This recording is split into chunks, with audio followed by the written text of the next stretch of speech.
Yeah. Please. How would you describe the relationship between Anna and Christian? I think it's fairly complicated. I think there are two people that, on paper, probably, wouldn't usually be together, but they need each other and they do love each other very deeply, and they end up making massive sacrifices and changes in their life to make it work. Which I think so many people can relate to. Maybe not in the exact terms that the changes that they've made in these books and in these films, but I think everyone can relate to, sacrifices for love and adaptation for love and everything. So. Do you think maybe that's a reason why the whole franchise is so successful? Yeah, I do. Because it's not the first book of its type, but it's certainly the first book of its type to, have such an impact, and for, was it over 100 million people read the books? I mean, you may never see the like of that again, in any book, never mind a book that's, categorized as, erotic, like fantasy novel or whatever. So there has to be so much more to it, and I think that's what resonates with people. So 50 Shades is such a great phenomenon, you already said that, and you're in the center of it, in the middle. Yeah. Do you get used to it? Is it still crazy?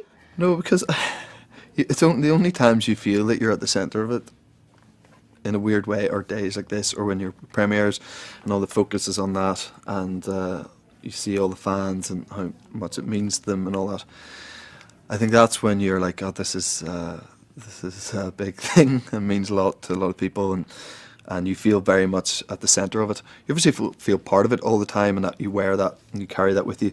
But when you're in such a bubble when you're making movies, and it is just very much just you, the other actors and the crew, and that sort of outside world and intrigue with what you're doing, and interest, it sort of doesn't filter in a way, unless now and again we're like on location somewhere and fans would be there and you get a sense of it. For the most part, you're sort of in a studio like this and you're just focused on the work, and you're not that aware of the sort of heightened madness around something like this. How did your life change? I mean, can you grab a coffee somewhere and just be relaxed on the streets in London? Yeah, I think so. I mean, I definitely get recognised more now than I would have previous to this job, of course, but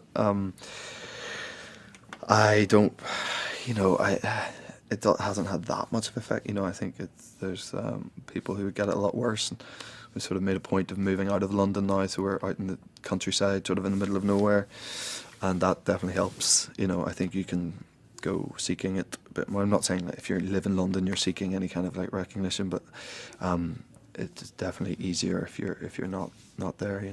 Is it easy for you to shake off the role after the shoot? I mean, if you're shooting rough scenes or if you're shooting love scenes during the day and you get home, how do you try to shake it all off? Well, I mean, for this movie, and we shot 2 and 3 back to back, and my family were with me in Vancouver for the entirety of the shoot, so they were there for 5 months or whatever it was. And I have 2 young kids, 2 kids under 3, so you have no choice as soon as you walk through the door but to shake it off. You can't carry any of the character with you, no matter what job you're doing.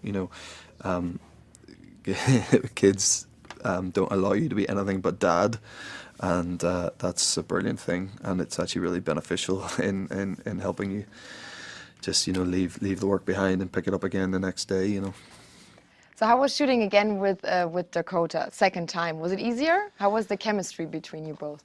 I think it's easier because we know each other a lot better. The first movie, they're heightened situations, this, right? You're dealing with quite a lot of sex scenes, pretty much with a stranger for the most part, and that is an odd sort of environment. But Dakota and I have an ease with each other now, and a respect for each other, which I think is very important. We make each other laugh very easily.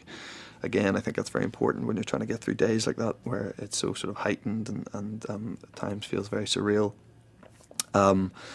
So it was definitely, I think in general, 2 and 3 was an easier process because not just Dakota and I, but everyone knew each other better and were more comfortable around each other and becomes a bit more like a sort of family atmosphere and that makes work easier, you know. Do you still talk about your first love scene sometimes, or do you know what was running through your head? I don't know if I remember the first love scene. Probably should. Um, no, I don't actually remember it. Oh, I do. Okay, I do remember.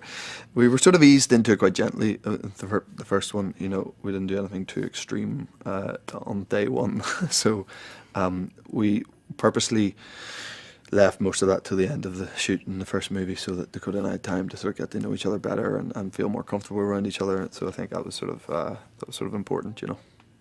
Yeah, to get to know each other and to get used to each other. I Yeah, think that's definitely. really Yeah. everyone thinks about that. So I read in an interview that you were a skinny kid Yeah. and you struggled with that, or did you struggle? Well, is that true, first of all? And how was it for you? How were the challenges as a kid? Because now you look completely different. I think I still feel like a skinny kid. I now just feel like a skinny adult. Yeah, I've always struggled with that. I don't. I played a lot of sport at school. Still love sport very passionately. And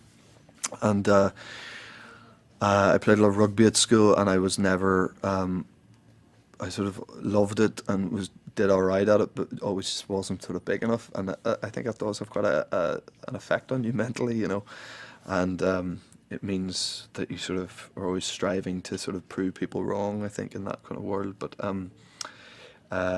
yeah, I think like so kids, you know, every kid has so many insecurities, and you know, I don't think you shake them off in adulthood. I think you carry them with you, and a big part of me will always feel like the skinny kid who isn't quite big enough to be playing with the big guys, you know.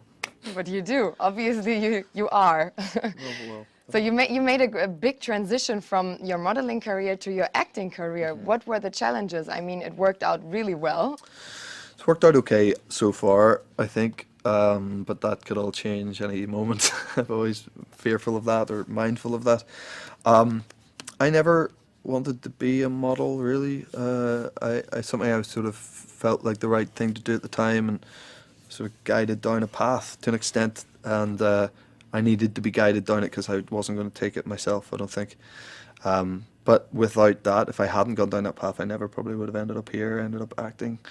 I just had a very strong sense when I was younger, and when you're starting to try to make those decisions in your late teens of like what you're going to do for a living and stuff, those terrifying prospects. I just knew that I didn't want to work in an office environment of any kind. I knew I didn't have the right temperament or aptitude or sort of resilience to do that. So, you know, I'd always enjoyed acting or whatever, and the modelling thing, just I know what that was, but it happened for quite a long time, and then I was very happy to get out of it. So I read in an interview that you shared an apartment with Eddie Redmayne. Is that true? How can I imagine this living situation? Party every day, or how was it? We partied a bit, yeah, we did. We were, it was a long time ago now. You know, Eddie's one of my closest friends, and him and I, and there's a sort of load of actors from the British Isles, if you like, in Britain and Ireland, and we'd all come over to LA and try and fail to get work, and I mean, it really was like that. Like it wasn't really happening for any of us, and we were all in our early to mid 20s, I guess, at the time. And yeah, Eddie and I rented a house up in Laurel Canyon for a couple of months, and just tried to do what every other guy's doing. It was like trying to make something happen in LA, and it didn't. Definitely didn't happen. We had a fair share of rejection, but we had good fun. We played a lot of ping pong. That was my abiding memory. We played a lot of table tennis. That's how we filled the days after failed auditions. Sounds like fun. Yeah, beer and table tennis. It's a good combination. Okay, do you know any funny story of any craziest fan reaction you have had? Not really. I mean, there is one that I remember.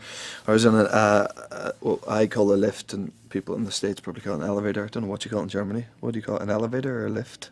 Aufzug, elevator. Elevator, okay. Yeah. So I was in an elevator, And there was a woman who, sort of mid-flight, recognised me as being Christian Grey, and she was a few sheets to the wind, as you say. She was pretty hammered, and she started telling me about how 50 Shades had induced a baby for them.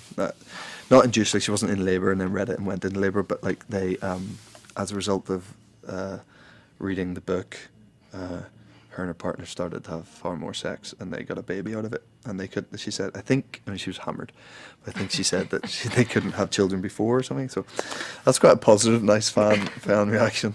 What did you say? Well, Congratulations. I don't know, what do you say? I was like, that's great, you know, you should name the baby Christian. I don't know. Good idea. Or Jamie. Yeah.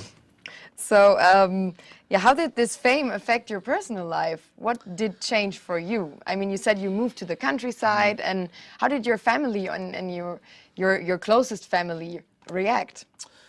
I mean, I don't think any of that really changed it. I mean, we moved to the countryside, but we've had a place in the countryside for 6 years anyway, so we just decided to move there more permanently.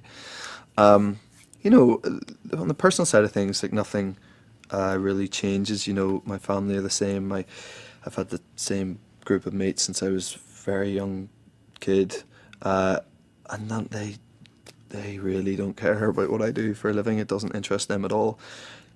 What they do for a living doesn't really interest me much. Our friendship is based on things above that, hopefully.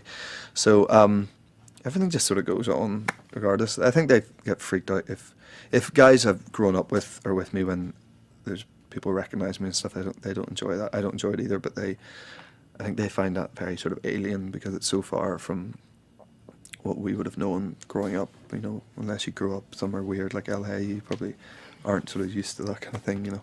Did they watch the movie? I'd say some of my friends have watched the movie, but I'd say for the most part they haven't. No. Okay. Thank you so much. Thank you very much.